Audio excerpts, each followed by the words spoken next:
हरे कृष्ण हरे राम दोस्तों। तो जैसा कि हमने कल श्री रामचरित मानस शुरू किया है, क्योंकि हमारी भगवत गीता कंप्लीट हो गई है इसके बाद। तो कल हमने रामायण में बालकांड के कुछ हिस्से पढ़ लिए थे, जिसमें वंदना वगैरह की गई है भगवान की। तो उससे आगे हम पढ़ेंगे आज। तो चलिए शुरू करते हैं। और अगर आपको मेरी वीडियो अच्छी लगती है और अगर आप कुछ कहना चाहते हैं या आपके मन में कोई सवाल उठते हैं, तो आप कमेंट करके कह सकते हैं, या आप मुझे कुछ बताना चाहते हैं मेरी वीडियो के बारे में, तो आप बता सकते हैं। तो चलिए शुरू करते हैं आज का बालकांड के आगे का हिस्सा। मैं संतों को प्रणाम करता हूँ जिनके चित्त में समता है, जिनका कोई मित्र है और ना शत्रु। जैसे अंजलि में रखे हुए सुंदर फूल, जिस हाथ में फूलों को तोड़ा और जिसमें उनको रखा उन दोनों ही हाथों को समान रूप से सुगंधित करते हैं, वैसे ही संत शत्रु और मित्र दोनों का ही समान रूप से कल्याण करते हैं। संत सरल हृदय और जगत के हितकारी होते हैं। उनके ऐसे स्वभाव और स्नेह को जानकर मैं विनय करता हूँ, मेरी इस बाल विनय को सुनकर कृपा करके श्री राम जी के चरणों में मुझे प्रति दें। अब मैं सच्चे भाव से दुष्टों को प्रणाम करता हूँ, जो बिना ही प्रयोजन अपना हित करने वाले के भी प्रतिकूल आचरण करते हैं। दूसरों के हित की हानि ही जिनकी दृष्टि में लाभ है, जिनको दूसरों के उजड़ने में हर्ष और बसने में विषाद होता है, जो हरि और हर के यश रूपी पूर्णिमा के चंद्रमा के लिए राहु के समान है। अर्थात जहाँ कहीं भगवान विष्णु या शंकर के यश का वर्णन होता है, उसी में वे बाधा देते हैं। और दूसरों की बुराई करने में सहस्त्र बाहु के समान वीर है, जो दूसरों के दोषों को हजार आंखों से देखते हैं, और दूसरों के हित रूपी घी के लिए जिनका मन मक्खी के समान है। अर्थात जिस प्रकार मक्खी घी में गिरकर उसे खराब कर देती है और स्वयं भी मर जाती है, उसी प्रकार दुष्ट लोग दूसरों के बने बनाए काम को अपनी हानि करके भी बिगाड़ देते हैं। जो तेज दूसरों को जलाने वाले ताप में अग्नि और क्रोध में यमराज के समान है, पाप और अवगुण रूपी धन में कुबेर के समान धनी है, जिनकी बढ़ती सभी के हित का नाश करने के लिए केतु उच्चल तारे के समान है, और जिनके कुंभकर्ण की तरह सोते रहने की भलाई है। जैसे ओले के खेती का नाश करके आप भी गल जाते हैं, वैसे ही दूसरों का काम बिगाड़ने के लिए अपना शरीर तक छोड़ देते हैं। मैं दुष्टों को हजार मुख वाले शेष जी के समान समझकर प्रणाम करता हूँ, जो पराये दोषों का हजार मुखों से बड़े रोष के साथ वर्णन करते हैं। पुनः उनको राजा पृथु, जिन्होंने भगवान का यश सुनने के लिए 10,000 कान मांगे थे, के समान जानकर प्रणाम करता हूँ, जो 10,000 कानों से दूसरों के पापों को सुनते हैं। फिर इंद्र के समान मानकर उनकी विनय करता हूँ, जिनको सूरा मदिरा नीकी और हितकारी मालूम देती है। इंद्र के लिए भी सुरानी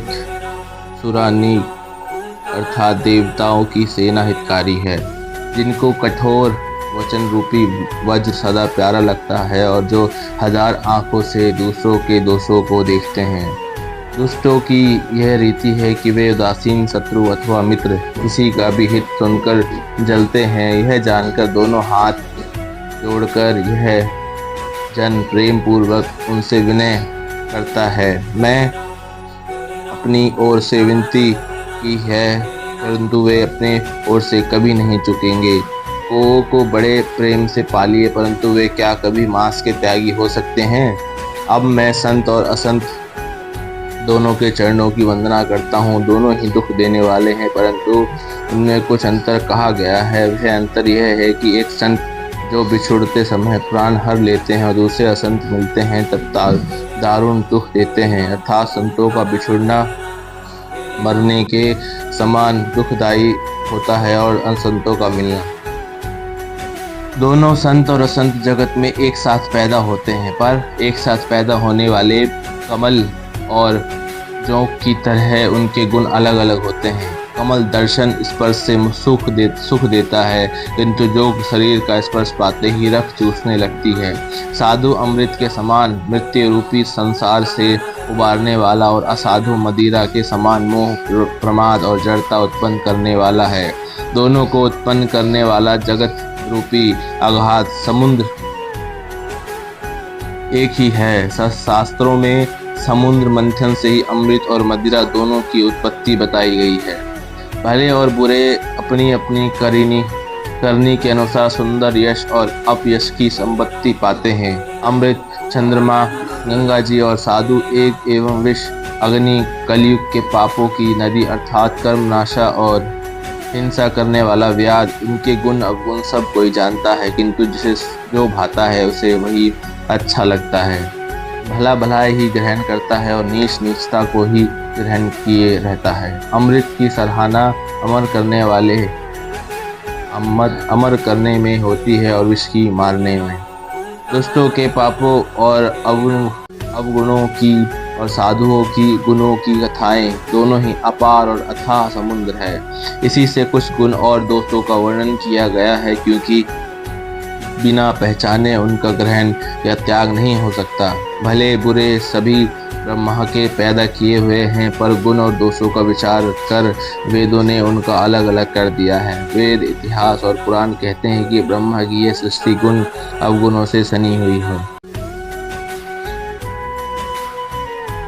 दुख सुख, पाप पुण्य, दिन रात, साधु असाधु, सुजाति कुजाति, दानव देवता, ऊंच नीच, अमृत विष, सुजीवन सुंदर जीवन, मृत्यु, माया, ब्रह्मा, जीव, ईश्वर, संपत्ति, दरिद्रता, रंग, राजा, काशी, मगध, गंगा, कर्मनाशा, मारवाड़, मालवा, ब्राह्मण, कसाई, स्वर्ग, नर्क, अनुरोग, वैराग्य, ये सभी पदार्थ ब्रह्मा की सृष्टि में हैं। वेद शास्त्रों ने उनके गुण दोषों का विभाग कर दिया है।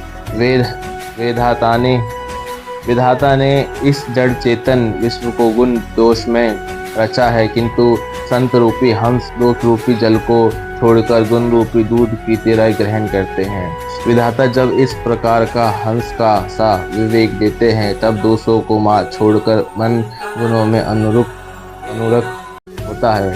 काल, स्वभाव और कर्म की प्रबलता से भले लोग साधु भी माया के वश में होकर कभी कभी भलाई से चूक जाते हैं।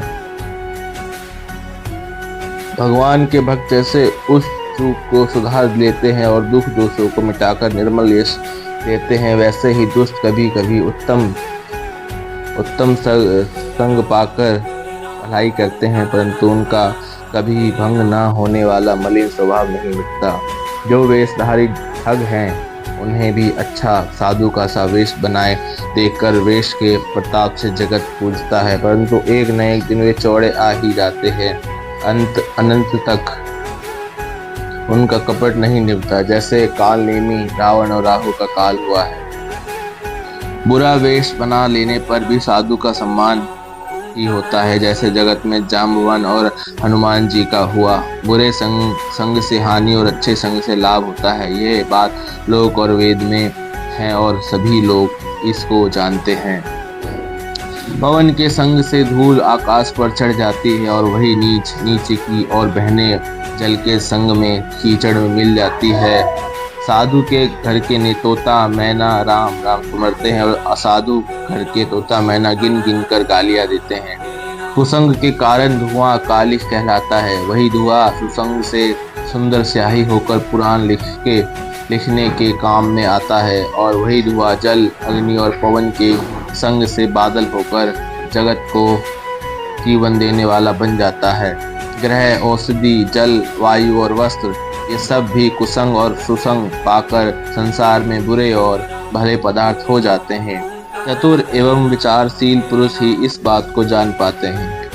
महीने के दोनों पखवाड़ों में उजियाला और अंधेरा समान ही रहता है, परंतु विधाता ने इनके नाम में भेद कर दिया है। एक का नाम शुक्ल और दूसरे का नाम कृष्ण रख दिया है। एका को चंद्रमा का बढ़ाने वाला और दूसरों को उसको घटाने वाला समझकर जगत में एक को सुयश और दूसरों को अपयश दे दिया है।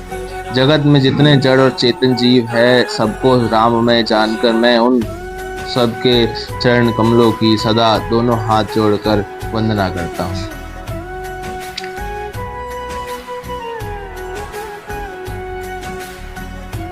तो दोस्तों, हमने आज बालकांड का कुछ हिस्सा और कंप्लीट किया है, बाकी हम कल कंप्लीट करेंगे फिर से। तो अब आपसे कल मिलेंगे फिर से दोबारा इसी समय पर।